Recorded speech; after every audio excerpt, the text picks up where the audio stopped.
The following is a DW Ancient Egypt production.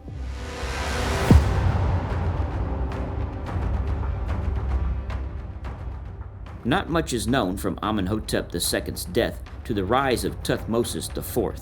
He was born to Amenhotep II and Queen Tio, but was not actually the crown prince. Some scholars speculate that Tuthmosis IV ousted his older brother and commissioned the Dream Stele in order to justify his unexpected kingship. This stele tells how the young prince Tuthmosis was out hunting in the desert when he fell asleep in the shadow of the Sphinx.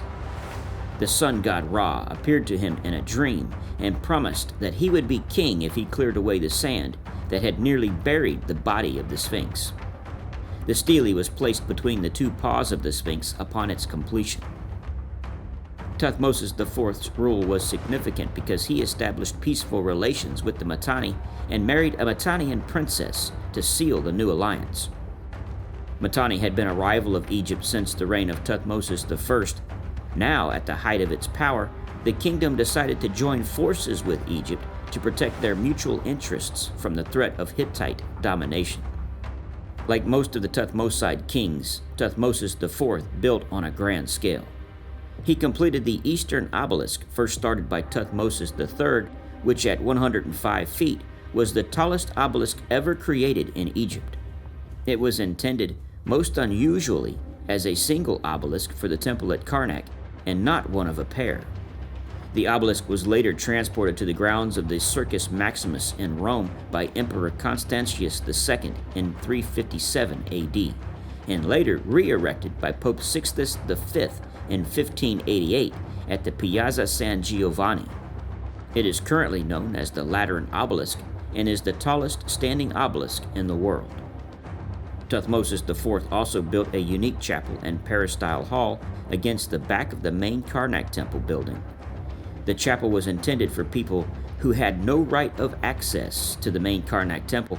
It was a place of the ear for the god Amun to hear the prayer of the townspeople. This small alabaster chapel and peristyle hall have both been restored. Tuthmosis IV was buried in the Valley of the Kings in tomb KV-43. The entrance to KV-43 lies in the south branch of the southeast wadi, high in the mountainside above and southeast of KV-19. Similar in plan to KV-35 by Amenhotep II, the first three corridors, the well chamber and side chamber, followed a north-south access. The side chamber off the bottom of the shaft in the well chamber was partly beneath a pillared chamber. At the latter chamber, the tomb access turned 90 degrees to the left and continued on a west-east access to chamber I, after which it again turned 90 degrees to the left, giving access to the burial chamber and side chambers. The tomb was decorated with representations of the king with various deities in the well chamber and in chamber I. Hieratic graffiti in chamber I inform us that the tomb was entered during the regnal year 8 of Horemheb for a renewal of the burial. After the removal of the mummy of Tuthmosis IV to KV-35 and Dynasty 21, the tomb was sealed with roughly cut stones covered by floor debris and forgotten until its discovery by Carter in 1903.